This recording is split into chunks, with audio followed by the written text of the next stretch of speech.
Okay, good day, eh? You painted last week. Or was it 2 weeks ago? Maybe last month. You're not sure anymore. The models are right there. The paints are right there. Everything you need sitting on the desk, staring at you. And you feel absolutely nothing. No excitement. No motivation. No for the Emperor energy. Just emotional output of a damp Tim Hortons napkin. Oh, that feeling, it has a name. And today, we're going deep on it. Because if you've been staring at your hobby desk lately, feeling weirdly guilty, strangely hollow, or just done, this episode was made specifically for you. We're talking about losing the spark completely, not just a bad painting day, and why this hobby of all hobbies can sometimes become one of the most powerful tools for mental wellness. Even when the rest of life is absolutely a dumpster fire, rolling downhill during a Quebec construction season, eh? Which, for the record, is always. It's always construction season. So stick around. And if honest hobby conversation mixed with psychology, motivation, science, and a medically irresponsible amount of Canadian sarcasm are your thing, hit like, subscribe, and ring the little bell, because YouTube's algorithm will absolutely bury this in favor of some 17 top 10 broken list builds video the moment you look away. So let's go!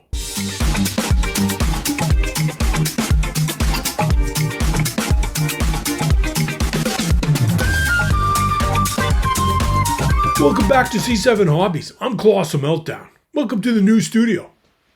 As you can see, we're still unpacking. This episode is part of Mastering Hobby Momentum, the playlist about building a healthier, longer-lasting relationship with this hobby.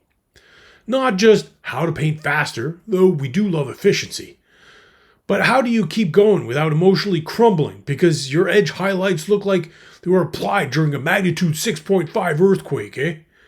Today's episode matters because eventually, and I mean eventually, almost every hobbyist loses their spark.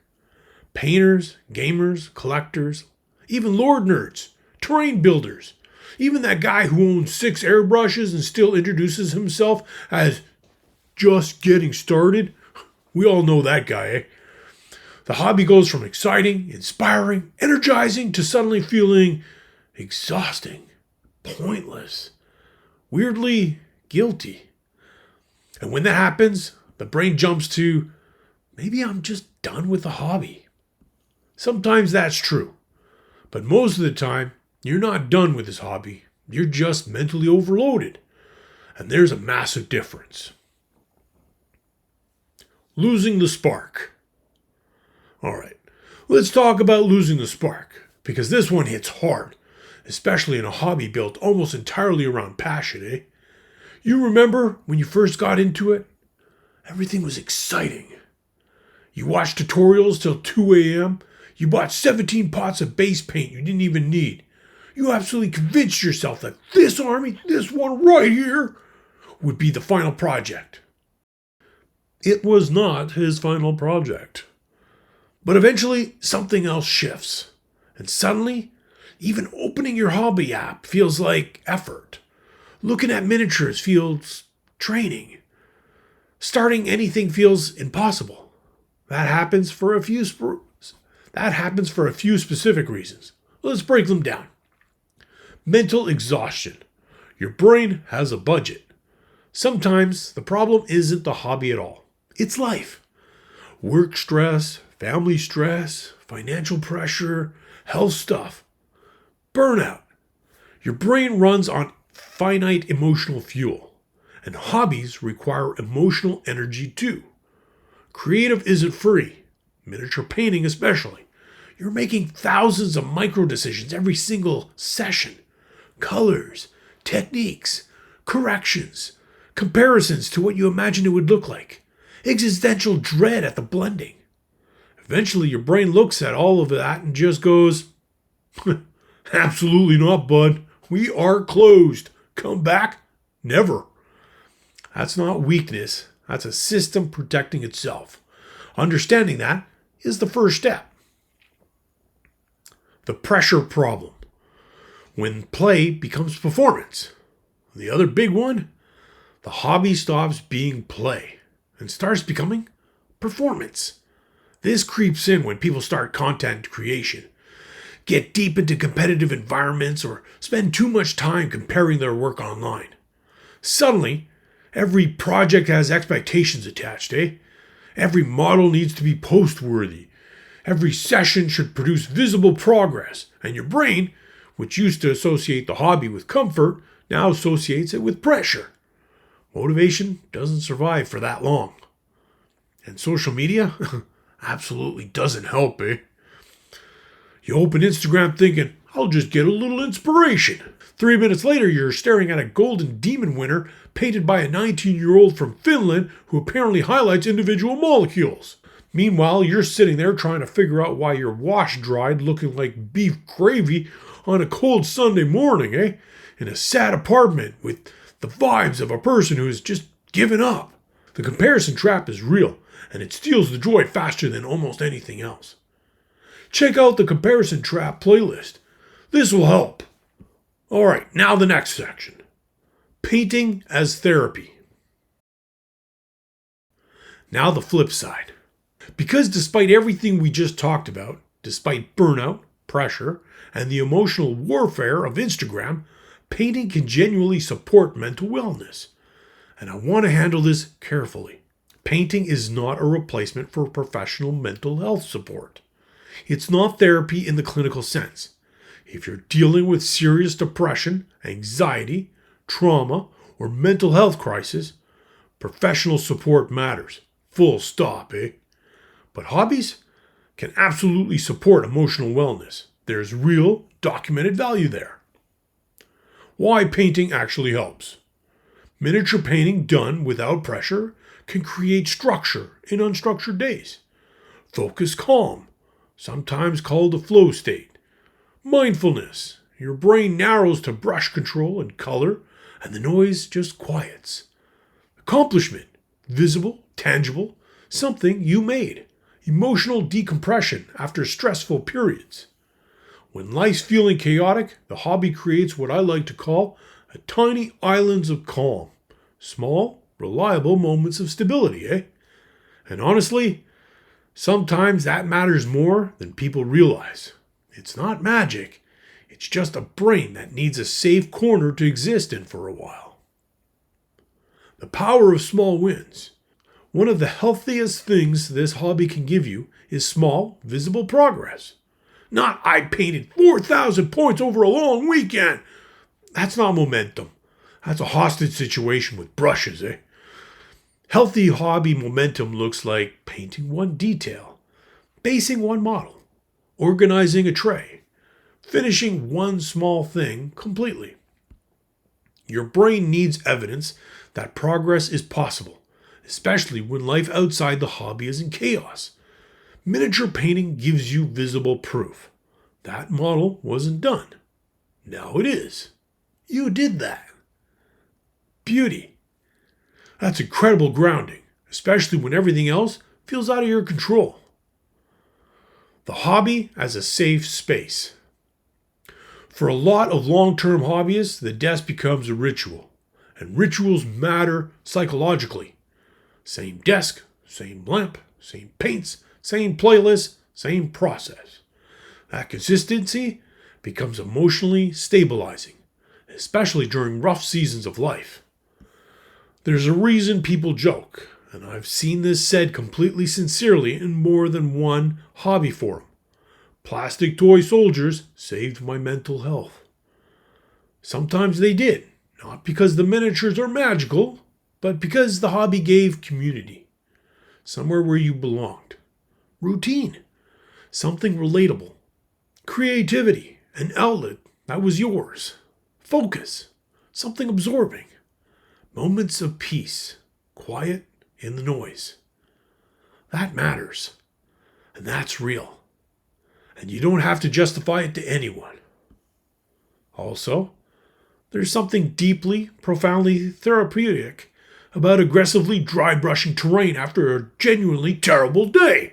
This rock represents my taxes. This pebble is everything wrong with the world. Beautiful. Hey? Honestly, it's cathartic. Science. Probably. How to rebuild the spark. So the spark is gone. Not temporarily. Really. Gone. What do you actually do? Here's the critical part. You do not rebuild momentum through guilt. You rebuild it through gentleness and curiosity. I know that sounds like a motivational poster in a dentist's office, but bear with me. It actually works. Step 1, make the hobby smaller. Your brain sees massive unfinished projects as stress, not opportunity, stress. So, when motivation is low, the move is to shrink the task until it feels almost embarrassingly small. Not, I need to finish this entire 2,000-point army. Try, I'm going to paint one shoulder pad, or maybe even a knee pad. One shoulder pad, one knee pad, whatever floats your boat, eh? That's the job. That's it. It sounds ridiculous until you do the shoulder pad or the knee pad, and then you do the reverse. And before you know it, you've painted for like 45 minutes and forgotten you were in a slump. Starting is almost always the hardest part. Make starting require almost nothing. Remove the friction. Step 2. Remove all performance pressure. Paint badly on purpose, sometimes. Seriously. Use goofy colors. Paint random terrain. Run a speed challenge where everything has to be done in like 30 minutes. Paint an orc pink. Paint a space marine in clown livery. I don't make the rules. Reconnect with the hobby that felt like before it had expectations attached. It should occasionally feel dumb, joyful, a bit stupid in the best possible way. Not like you're filing taxes for the Adeptus Administratisum in triplicate, eh? Step 3. Revisit what you actually enjoy. Sometimes we drift away from what originally excites us. We follow trends, build armies because they're popular, or stick with projects we've lost interest in out of weird sense of obligation. Ask yourself honestly, do I still enjoy competitive gaming, or am I doing it because it feels like I should? Do I actually like painting this army, or did I like the idea of it? Am I building for myself or building for an audience? You're allowed to change. The hobby is allowed to change with you. There's no shame in pivoting. Step 4, rest without quitting. That's one important and underrated. Taking a break is not failure. Rest is part of sustainable creativity. Sometimes the healthiest hobby decision is reading lore, watching battle reports, organizing your paint collection, or doing something absolutely nothing related to the hobby for a week or two. Momentum is not constant speed. It's consistency over time. Huge difference. A candle that rests between users burns longer. Your creative energy works the same way. Supporting others in a slump. If someone in your hobby group loses the spark, don't guilt them. Please. Do not hit them with, "Bro, just paint." That is roughly as effective as telling someone to just relax during a panic attack. It has never worked, not once in the entire documented history of human communication. Instead, check in genuinely, not with an agenda.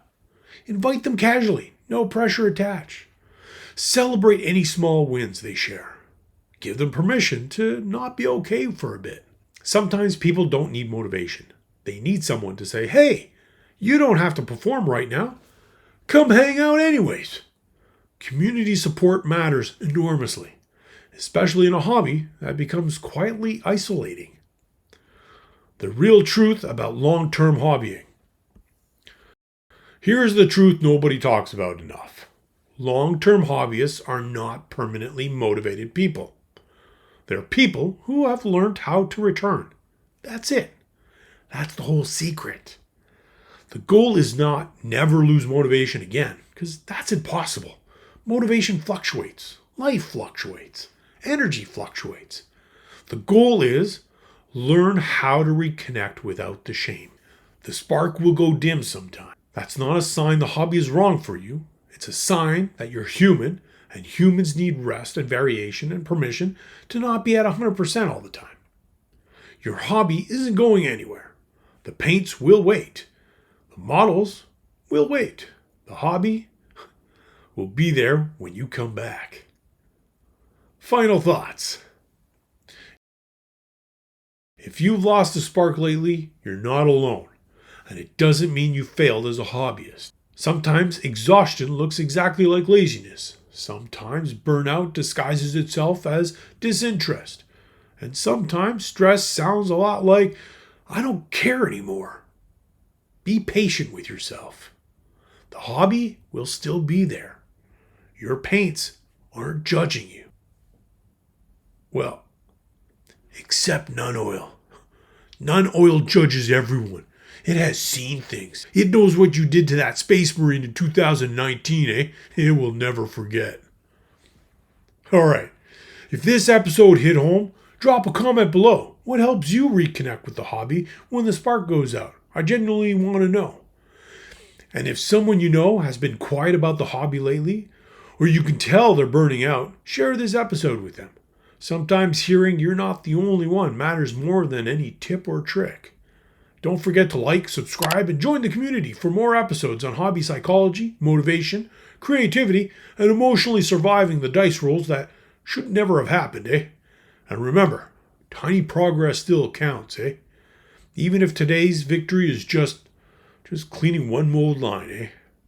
Now go forth, be awesome, and paint for the paint gods.